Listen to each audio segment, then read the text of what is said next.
निर्भय संत श्री रविदास महाराज की जय। आज संत रविदास जयंती के इस पावन अवसर पर आप सभी ने जो मेरे को मान सम्मान दिया, मैं सबसे पहले उसका आपका आभार व्यक्त करता हूं, धन्यवाद करता हूं।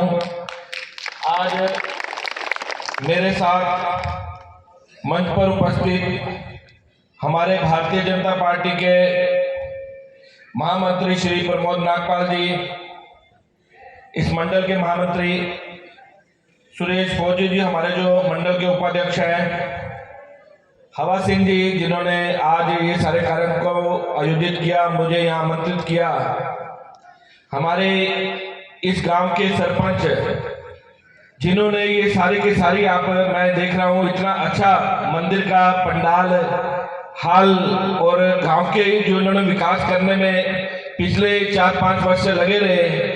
अजय सरपंच जी, हमारे पूर्व सरपंच जो हमेशा सबको अपने साथ लेकर चलते हैं, हमेशा खुश मिजाज रहते हैं, खुश रहते हैं, ऐसे बिट्टू सरपंच जी, हमारे ओबीसी मोर्चा के श्री सुनील जी,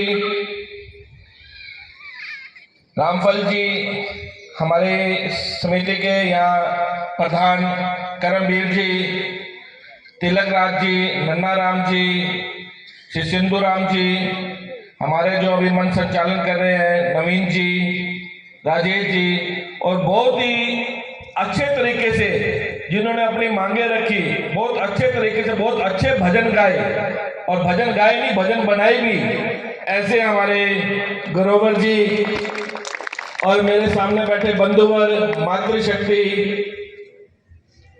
बहुत अच्छा लग रहा है। मैं देख रहा हूं बहुत अच्छा मंदिर, बहुत अच्छा मंदिर का प्रांगण। आज एक बात मैं पूछता हूं आपसे, संत रविदास जी के बारे में जो ये बच्चे बैठे हैं, जो बहनें बैठी हैं, कोई एक उनकी बात, उनका एक वाक्य, कोई एक कथा जो उनके जीवन से जुड़ी हो, क्या हमें मालूम है? पीछे बैठे किसी को भी, कोई भी हाथ खड़ा कर सकता है। देखो, संत रविदास जी की जयंती है, हम संत रविदास जी का मंदिर है। अपने बच्चों को संतों के बारे में अगर बताएंगे, वो संतों से सीखेंगे, संतों से प्रेरणा लेंगे, तो ये जयंती मनाने का एक बहुत अच्छा लाभ रहता है। पूरा गांव इकट्ठा होकर बहुत अच्छी बात है। मैं एक छोटी सी कथा सुनाता हूं संत रविदास जी की, सबने सुनी भी होगी, आज हमारे ध्यान में नहीं होगी। हम सब स्कूलों में भी पढ़ते हैं, गाते भी हैं, मन चंगा तो कटौती में गंगा। क्या मतलब इसका? कि अगर हमारा मन साफ है तो जो छोटी सी कटौती होती है, छोटी सी कटोरी होती है, बर्तन होता है, उसके अंदर गंगा विराजमान है। ये जो कथा है संत रविदास जी से जुड़ी हुई है। एक बार एक कोई व्यक्ति संत रविदास जी के पास आया। संत रविदास जी जूती बनाने का काम करते थे, तो उन्होंने कहा कि मेरा जूता टूट गया, इसको ठीक कर दो। उन्होंने अपना जूता संत रविदास जी को दिया। संत रविदास जी ने जूते बनाते बनाते पूछा कि भाई कहाँ जाना है, कहाँ से आ रहा है? तो उन्होंने कहा कि मैं बनारस में गंगा जी के दर्शन करने, गंगा जी के स्नान करने जा रहा हूँ, मेरे जल्दी से जूती बना दो। उन्होंने जूती बनाई, 2 कौड़ी उस समय उन्होंने कीमत थी, उन भाई ने अपनी कीमत दी। संत रविदास जी ने कहा भाई ये जो 2 कौड़ी दिए हैं, ये मेरी तरफ से माँ गंगा को समर्पित कर देना, माँ गंगा जी को दे देना, परंतु एक शर्त साथ है कि ये देने से पहले माँ गंगा को बुला लेना, उनके हाथों में देना। वो व्यक्ति हैरान हुआ कि कभी ऐसा भी होता है कि मैं जाऊंगा और गंगा जी को बुलाऊं और गंगा जी बाहर निकल के अपने हाथ इस कौड़ी को ले, इस पैसे को ले। वो गए, वो स्नान किया, भूल गया। स्नान करने के बाद उसने जैसे हलवाया, उसकी पोटली में वो पैसे बंद हुए थे, उसको ध्यान आ गया, उसने वो पैसे निकाले। अब संत जी ने कहा है, रविदास जी ने कहा, तो उसने एक फॉर्मेलिटी के तौर पे माँ गंगा को आह्वान किया कि ये आपके भक्त संत रविदास जी ने आपके पैसे ये 2 कौड़ी भेजी है। तो माँ गंगा ने अपने गंगा जी में से हाथ बाहर निकाले और उसको ले लिया। वो व्यक्ति बड़ा हैरान हुआ जब माँ गंगा ने उसको ले लिया और एक सोने का बड़ा सुंदर सोने हीरे से जड़ित कड़ा उसको दिया कि ये मेरे भक्त संत रविदास को दे देना। वो व्यक्ति हैरान परेशान वहां से चल पड़ा, सारे रास्ते सोचता रहा क्या करूं इसका। उन्होंने कहा कि कौन से उस बाबा को पता है, क्यों ना मैं इसको अपने साथ ही ले जाऊं। वो ले गया। उसने कहा कि मैं यहाँ के जो महाराजा उनको दूं और इस महाराजा को दूंगा, वो मेरे को इसके बदले में कुछ पैसे देंगे और इतना अच्छा कड़ा देके वो अपनी रानी को देंगे और खुश भी हो जाएंगे। उसने व्यक्ति ने वैसे ही किया, महाराज को दिया। महाराज ने उस कड़े को, उस जो हाथ में डालने वाला कड़ा था, अपनी महारानी को दे दिया। महारानी देख के बड़ी हैरान की, मैंने सारी जिंदगी में इतना सुंदर चूड़ामणि नहीं देखा, जो कड़ा है वो नहीं देखा। तो महारानी ने राजा से कहा कि एक हाथ में डालूंगा तो दूसरा हाथ खाली रहेगा तो ये अच्छा नहीं लगेगा, या तो दोनों हाथ के हो। महारानी ने वहां जो सुनार होते उनसे पता क्यों करते, इस तरह का कड़ा हमारे पास नहीं है, ना हम बना सकते हैं, ये इतना अच्छा कड़ा है। उस व्यक्ति को महारानी ने बुलाया। वो व्यक्ति परेशान कि मैं क्या बताऊं। तो उसने सारी घटना महाराज को बता दी कि ऐसे मैं जूती बनाने को शुरू से लेकर आखिरी तक सारी घटना सुनाई।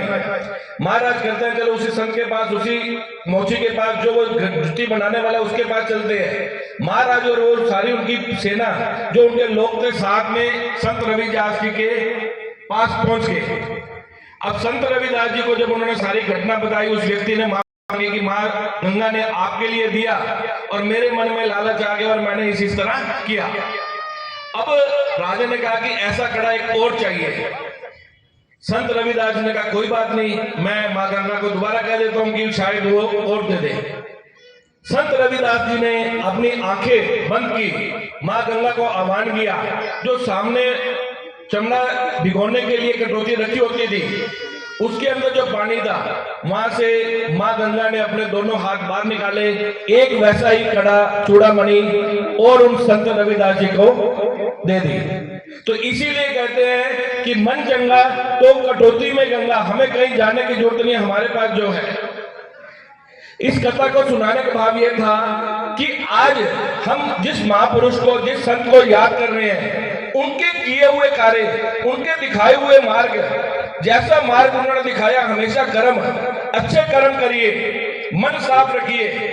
उन कर्मों को आज हम अपने अंदर ग्रहण करेंगे, हम अपने साथ ले जाएंगे, तो आज संत रविदास जी की जयंती मनाने का एक लाभ रहेगा। हम ऐसी हमारे जितने भी संत, हमारे महापुरुष हैं, उनके जीवन के बारे में हम अपने बच्चों को हमेशा बताते रहे। आज आपने मेरे को एक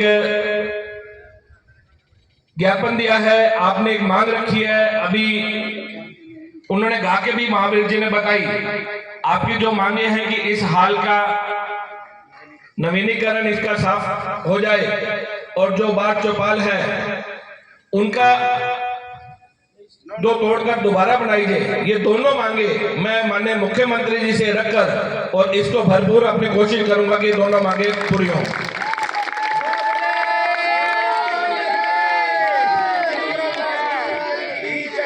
माननीय मुख्यमंत्री जी, आज आप देख रहे हैं कि हरियाणा के गांवों के अंदर जो विकास हुआ है, 1966 में हरियाणा बना, 66 से लेकर 2014 तक इतना विकास, इतना राशि, इतना पैसा हमारे जितने भी मुख्यमंत्री नहीं रहे, उससे ज्यादा पिछले 7 वर्षों के अंदर हमारे गांवों के अंदर स्वच्छता के लिए, निर्माण के लिए, सड़कों के लिए, हमारा ये गांव तो ऐसा है जहां सीवरेज भी बना दिए गए हैं। हरियाणा के अंदर बड़े थोड़े गांव हैं जहां एक एक्सपेरिमेंट के तौर पर सीवरेज बनाए गए, उनमें एक हमारा ये गांव काचवा भी है। हमारे हरियाणा का नव निर्माण हो रहा है, हमारे भारत का नव निर्माण हो रहा है।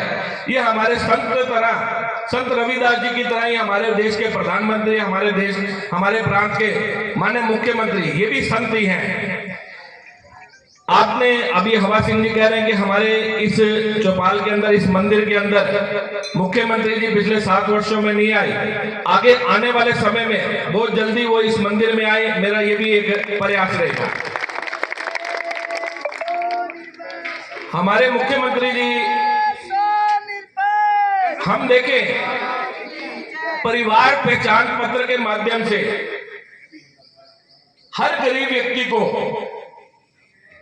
सरकारी नौकरी मिले, उनकी आय 1 लाख से ऊपर हो। अभी इसके निमित्त पूरे प्रदेश भर में 308 ब्लॉक के अंदर रोजगार मेले लगाए गए। अपना लोन लेकर किसी भी तरह जिन परिवारों की इनकम 1 लाख से कम है उनकी इनकम को 1 लाख तक पहुंचाया जाए। ये ऐसी हमारी मुख्यमंत्री जी की सोच है। कोई भी परिवार जिसके अंदर कोई सरकारी नौकरी नहीं है, कोई भी व्यक्ति सरकारी नौकरी नहीं करता, उन व्यक्तियों को हरियाणा विकास कौशल पोर्टल के माध्यम से उनके परिवार के बच्चों को सरकारी नौकरी में जो डीसी रेट की नौकरी होती है वो वहां अपना अप्लाई करें तो उनको नौकरी दी जाएगी। 5% नंबर उनको मिलेंगे जिनके परिवार का कोई भी बच्चा नौकरी नहीं करता, कोई भी व्यक्ति नौकरी सरकारी नौकरी में नहीं है। 5% नंबर इस बात के मिलेंगे जिनकी इनकम, परिवार की इनकम 1 लाख से कम, 1,80,000 से कम है। तो ऐसे गरीब से गरीब व्यक्ति समाज में रहने वाले, उनको कैसे हम बराबर पहुंचाए जाए, जिनकी इनकम ज्यादा, उनकी इनकम भी कम से कम 1,80,000 प्रत्येक परिवार की हो जाए। उनको उस प्रकार का रोजगार, चाहे ऋण देकर, लोन देकर, चाहे नौकरी देकर, वो पहुंचाई जाए। ऐसे हमारे मुख्यमंत्री जी ऐसे सभी कार्य अभी हम देखेंगे। पिछले पुलिस की जो भर्ती हुई, एसआई की भर्ती हुई, सब इंस्पेक्टर की, ऐसे बच्चों को नौकरी मिली जो कहते हम जिंदगी में कभी सोच भी नहीं सकते थे कि हमें ये नौकरी मिल सकती है। क्योंकि पहले जब भी नौकरी लेनी हो, अच्छी नौकरी लेनी हो, पैसे से नौकरी मिलती थी। परंतु पिछले 7 वर्षों में बिना पैसे, बिना पर्ची, बिना खर्ची के जो भी व्यक्ति मेहनत करता है, उनके अपनी मेहनत के, उसकी पढ़ाई के, उसको मेरिट बेस पे उनको नौकरी मिलती है। मैं ऐसे मुख्यमंत्री जी का धन्यवाद करूंगा और जो आपने ये मेरे मांग दी है मैं उन तक पहुंचाकर इसको पूरे करने की कोशिश करूंगा। आज संत रविदास जी की जयंती पर मैं पुनः आपको बहुत बहुत बधाई और शुभकामनाएं देता हूं। जो बोले सो निहाल।